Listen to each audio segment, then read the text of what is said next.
Welcome to the deep dive. Today, we're plunging into some source material a listener sent us. It's a really fascinating look at well, a cryptic message, NewsW's flash. That's right. You can find this online. The website is www.the2020sperfectvision.org.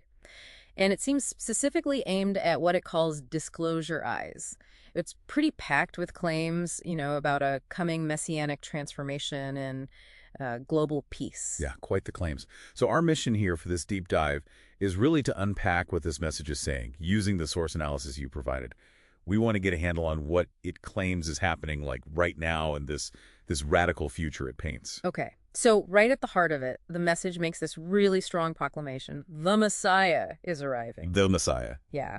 And it uses some intense language saying the Messiah comes to burn the darkness of separation away forevermore, bringing healing and blessedness. What really jumped out at me from your source analysis was that this isn't just framed as like a political shift. No, not at all. The analysis suggests it's more of a spiritual, almost. Yeah. Well, you called it alchemical.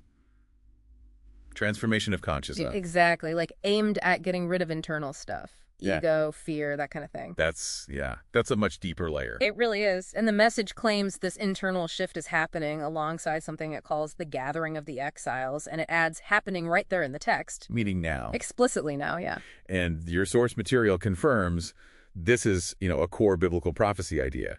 Return from dispersion, spiritual renewal, often seen as a precursor to a messianic age. Right, and the analysis does mention that some interpretations connect this idea to, say, the creation of the modern state of Israel. Yeah. Just noting that connection is made in some circles. Okay, but then despite all the talk of healing and peace, there's also mention of a final war. Mm-hmm. It says the Messiah will wage war with the beast and false prophet. Okay, so that immediately brings to mind figures from, like, the book of Revelation. The beast of the sea, the Antichrist figure, and the beast of the earth, the false prophet. Precisely. And our source analysis impartially lays out some different interpretations of that false prophet figure you find in various traditions. Right. Views linking it perhaps to papal authority, or some see it in forms of Protestantism, or even the USA. Highlighting its role often involves, like, signs and wonders. But it's crucial, as you said, these are interpretations discussed in the source material, not us endorsing them. Absolutely.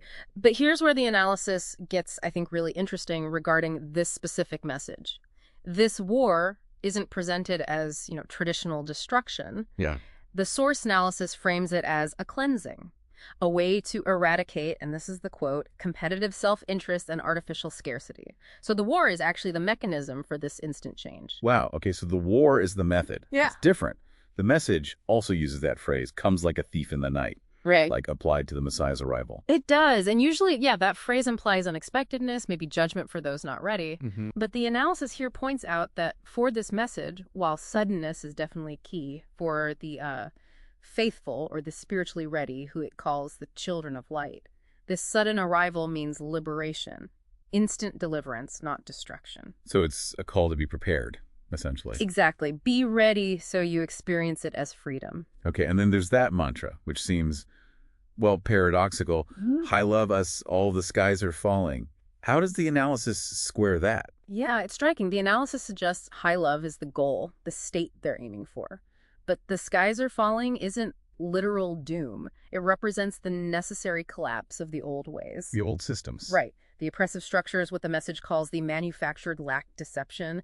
The dismantling has to happen for the high love era to begin. The falling skies are the cleansing. That makes a certain kind of sense within its own logic. Yeah. And the visual that goes with it. The image. Yeah, the analysis is the image reinforces all this. It shows a figure identified as Jesus Christ, y'all, shouting, wars are over and done for good, peace is here. But the style is noted as psychedelic, suggesting, altered perception. It's got that disclosure eyes branding tying into Revelation, perfect vision. And the crowd reaction, the image. They're questioning. It shows them saying, ski, really? Yeah. So the image itself is like a performative announcement, acknowledging potential disbelief, but insisting anyway. It's all very performative, as you said. And it seems to hinge on this idea of instant change. The message says literally how instantly things will flip 180 degrees. Mm-hmm. That instantaneous aspect is stressed. The analysis suggests this points towards, divine intervention, something that bypasses gradual human effort entirely. Like flipping a light switch. Kind of, yeah. signifying absolute power, a decisive shift. And this instant change leads to what the message calls a world peace game. Yes, resulting in spontaneous cooperation worldwide forever and an end to artificial scarcity. That sounds utopian. Very. The source analysis calls it that, a utopian vision, a fundamental reversal of what it sees as our current fallen state, exposing and ending engineered suffering.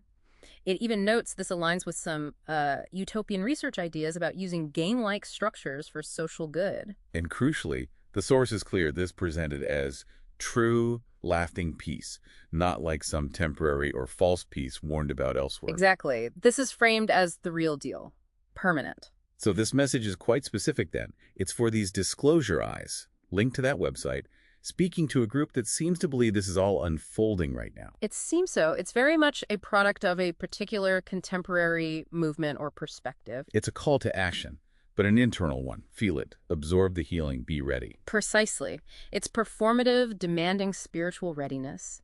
It weaves together traditional prophecy with this call for immediate, almost alchemical change, personal and global, declaring now is the time. Well, this deep dive into your source material certainly lays out a potent, very specific vision. Definitely requires some thought, some discernment for anyone encountering it. No doubt about it. And maybe that leaves us with this final thought for you listening. In a world struggling so much with division, with scarcity, what does it even mean to think about being spiritually ready for such a sudden absolute shift? And maybe on it practically, how can anyone tell the difference between a vision of genuine transformation and, well, something else, something to ponder?